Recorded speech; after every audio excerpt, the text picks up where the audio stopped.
Olá vocês, seja bem-vindo ao Ideias Radicais e vamos falar um pouquinho de filosofia, Ayn Rand e objetivismo.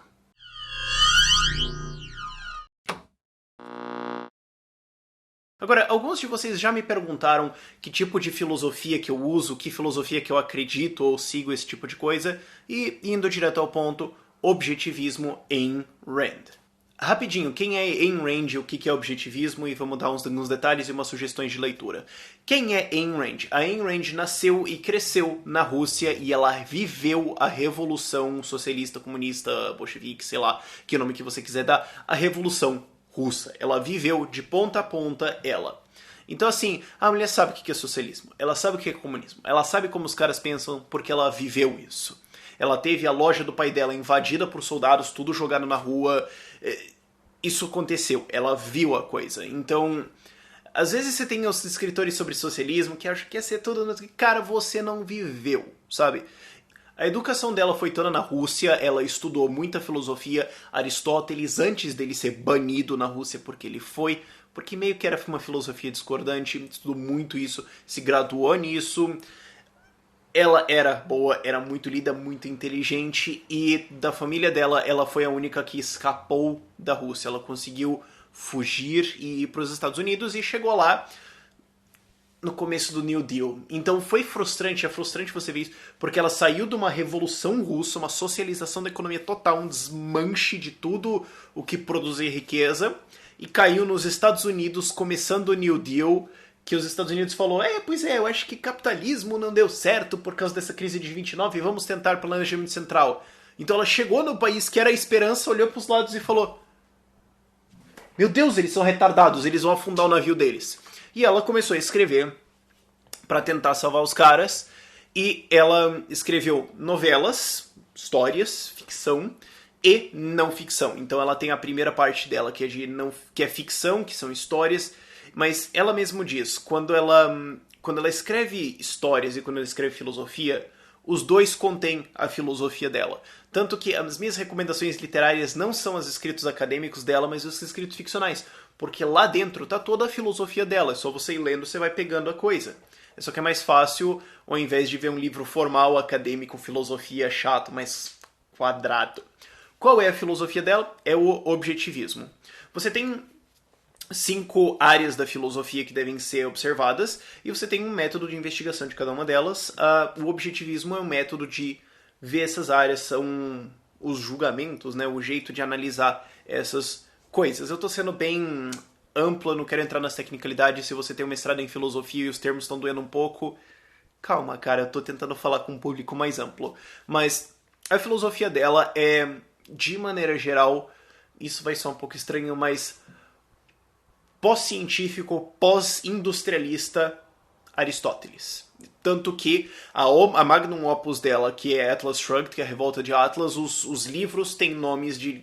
Então são homenagens a Aristóteles. Ela amava o cara e a filosofia, o objetivismo, é uma filosofia para viver nesse mundo, hoje, aqui, uns com os outros, eu com você. Como que a gente vai fazer isso? Como toda filosofia busca, no fim das contas, responder essas perguntas, é uma filosofia objetivista. Por que o nome é objetivismo? Porque ele é objetivo. Ele fala das coisas, não tem firula. Ele é racional e ele é Aristóteles adaptado à pós-ciência. Porque o Aristóteles falou, não, porque tem alguma coisa dentro de você que é a sua essência, que é aquilo que descreve você e que é intrínseco seu e não pode ser copiado, mas meio que passa pra frente. Ele estava falando de DNA, só que ele não tinha microscópios, esse tipo de coisa. E conforme o industrialismo aconteceu, a Revolução Industrial aconteceu e a gente foi aprendendo mais sobre capitalismo, a gente percebeu certas coisas que o Aristóteles meio que... mas não era bem isso, e ela formalizou e fechou. Objetivismo, é importante dizer isso, é um sistema filosófico fechado. Quer dizer, acabou. Tá escrito tudo, é isso, pau, não tá aberto a discussão. Tem alguns sistemas filosóficos que são abertos, o objetivismo não é um deles. O que o objetivismo diz? Metafísica. O que é o mundo? O que tá aqui? O mundo é isso. Se eu pego, sei lá, o meu microfone aqui, e eu vejo o meu microfone, eu analiso ele, eu vejo aqui um microfone, é porque ele é um microfone. A realidade é a realidade. A é A. O que eu recebo com os meus sentidos e processo com a minha racionalidade é a realidade. Parece meio lógico, mas tem filósofos que dizem, não, a realidade é só uma enganação, é uma fantasia de um mundo super... Não, vai tomar no cu. E o Aristóteles já dizia isso na época dele, não é nada criado pela Ayn Rand. Às vezes acusam muito a Ayn Rand de copiar coisas, mas o que ela fez foi juntar as partes racionais de filosofia e fechar os pontos que faltavam. Então, criar um corpo tão assim, de maneira geral. De novo, a galera que conhece isso mais formalmente pode estar pensando, não é bem isso, mas, de novo, eu tô tentando explicar objetivismo em, 10 minutos. Então, calma. Então, o mundo é o mundo. Como que nós vamos analisar o mundo? Epistemologia. Como que a gente vai fazer isso aqui? É o segundo campo da filosofia. Ela diz método científico. A gente analisa as coisas, cria teorias. Se as teorias concordam com a realidade, quer dizer que a teoria não está errada. E se a realidade discorda da teoria, quer dizer que a teoria está errada. Isso é importante dizer de novo, porque tem filosofias que dizem que se eu tenho uma teoria e a realidade discorda, é porque a realidade está errada e a minha teoria está certa. Eu sou perfeito. Meio que é o discurso do PT, se você reconhecer um pouco, também é conhecido por dialética. Terceiro ponto, ética. Como, agora que nós vamos investigar a realidade, ok? Como que eu... O que eu vou fazer? O que eu devo fazer? O que eu não devo fazer? O que é certo? O que é errado? Para onde eu devo ir? O que eu devo buscar? Ética. De maneira geral, o que eu tenho que fazer? E a resposta dela é: seja egoísta. Pense em você mesmo. Porque você não pode pensar nos outros. Isso Aristóteles já tinha apontado muito tempo atrás. Porque assim, se eu for altruísta, eu tenho que abdicar de mim em função dos outros. Mas uma moral, uma ética, tem que ser universal. Ela tem que ser válida para todo mundo. Senão não é uma lei, é só uma opinião. Então ela tem que ser universal. Então se é universal que todo mundo tem que ser altruísta, é impossível ser altruísta. Porque se eu abdico de mim pelos outros, os outros não podem aceitar, porque eles têm que abdicar disso pelos outros. Só que os outros não podem aceitar porque eles têm que abdicar de... Entendeu como não funciona? É como se eu fizesse um bolo, eu já dei esse exemplo antes, e eu dou pra alguém, mas esse alguém não pode aceitar o bolo, ele tem que passar pro próximo. Então um fica passando o bolo pro outro, até que o bolo estraga. É retardado, não funciona. Então o que você tem que fazer é ser egoísta, você tem que pensar em você mesmo. Porém, violência é inadmissível. É um erro, tá errado. Não é aceitável. Então, qual que é o único jeito que você pode conseguir o que você quer, que você pode ser egoísta e buscar o melhor pra você sem atacar ninguém? E a resposta dela é capitalismo de livre mercado. Eu produzo, você produz, a gente troca. Então eu vou buscar as coisas que eu quero, você vai buscar as coisas que você quer, eu vou produzir o que eu sou bom e depois trocar, e eu consigo tudo que eu quero. Consigo tudo que eu quero não, mas eu consigo o maior número de coisas que eu quero, trocando livremente com as pessoas. Ninguém foi violento. Capitalismo de livre mercado. Política. Política é quarto campo da filosofia. Ok, eu sei como eu vou agir, mas como que nós vamos agir uns com os outros? Como que nós vamos nos organizar? Como é que vai funcionar isso aqui?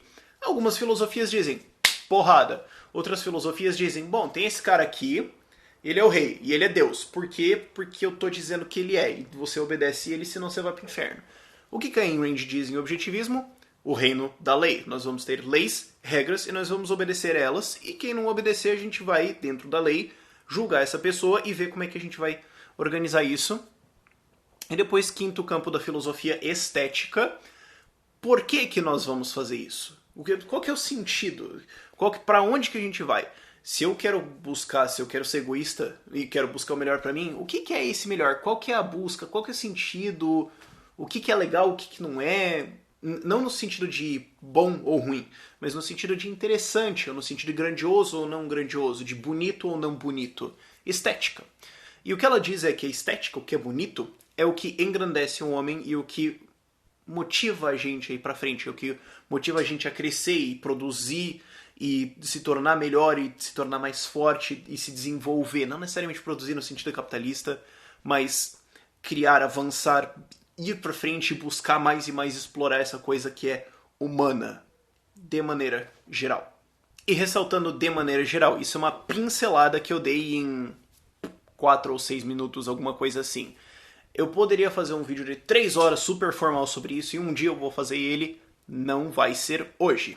Se você está interessado nisso, e essa filosofia, aliás, é a filosofia que eu uso, é a única filosofia racional, que quando você aplica a racionalidade, você chega nela.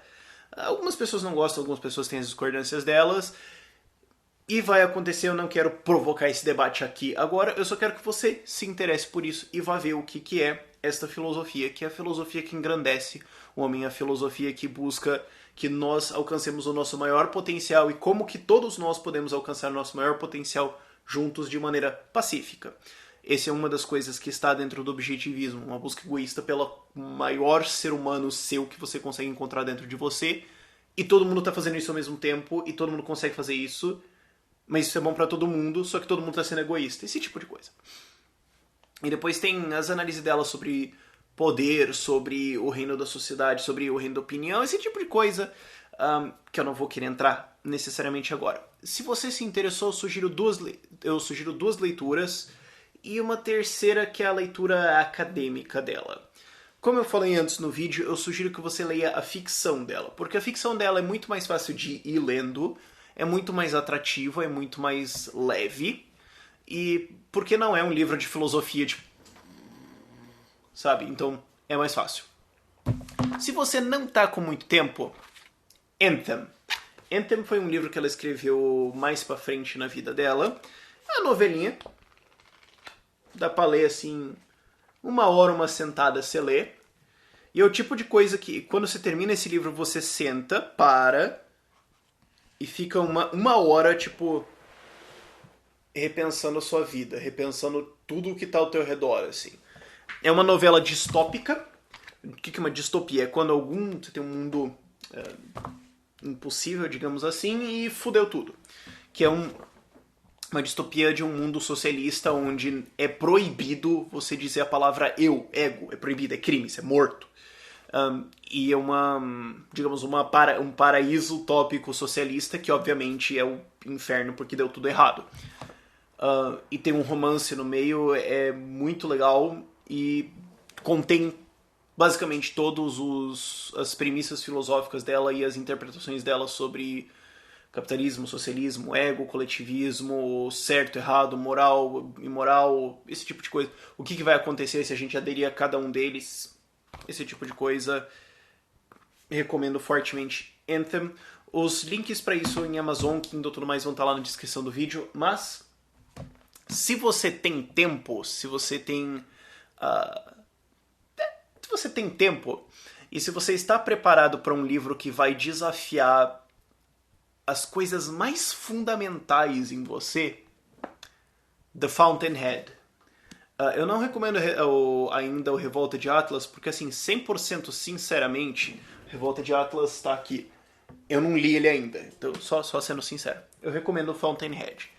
Como eu falei, esse é um livro que vai desafiar as coisas mais básicas que você acredita sobre você mesmo, indivíduos, a sociedade, o que é moral, o que não é moral, o que é certo, o que é errado. É profundo. Esse livro eu comecei a ler, eu parei ele mais ou menos aqui, eu botei ele na mesa, repensei a minha vida inteira, foi assim uns 2, 3 meses, foi meio traumático mesmo. Repensei, tipo, não, pera, o que eu tô fazendo da minha vida? Falei, tá. Aí eu terminei o livro. Um aviso sobre o livro dela. Os personagens são um pouco pastelões. Por quê? Porque ela chegou da Rússia, nos Estados Unidos, e aprendeu inglês vendo TV e lendo o que tinha. Então, quais eram os níveis de personagens da época? Pastelões. O cinema da época era muito pastelão. Ela tentou, na verdade, antes de escrever, antes de ir para a literatura, ela tentou entrar no cinema e foi rejeitada totalmente, porque o cinema na época era totalmente socializado, era totalmente uma mentalidade coletivista, então, obviamente, eles chutaram ela para fora. Mas os personagens dela são meio pastelões.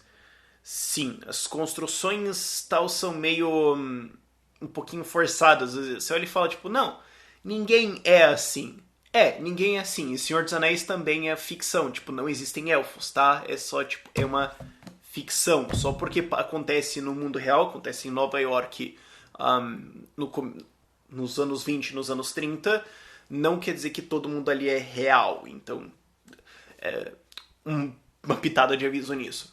Mas todos os personagens personificam, claro, os ideais filosóficos dela. Quando você termina o livro, você saca, ah, não, Wellsworth Tuhey é isso. Ah, ele significa essas pessoas.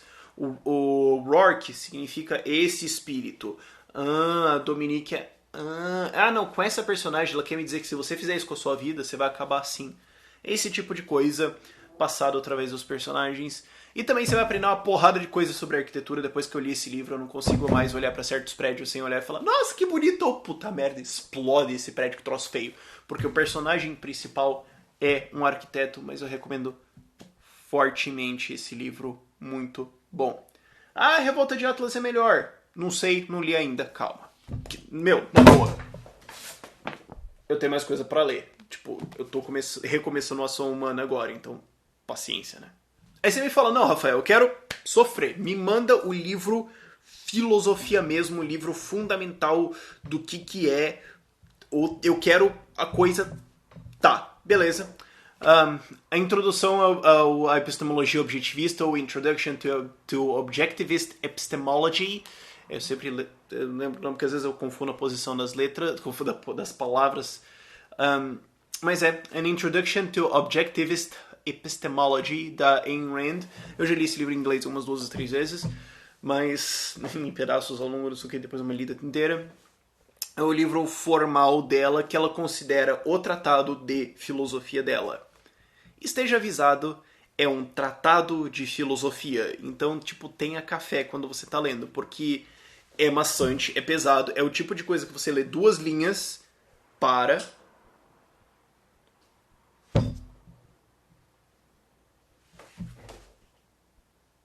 Porra, eu preciso ler Aristóteles de novo. Peraí. Aí você abre o teu livro de Aristóteles, tipo, e volta. Então é pesado. É mais leve do que outros livros, como por exemplo Heidegger.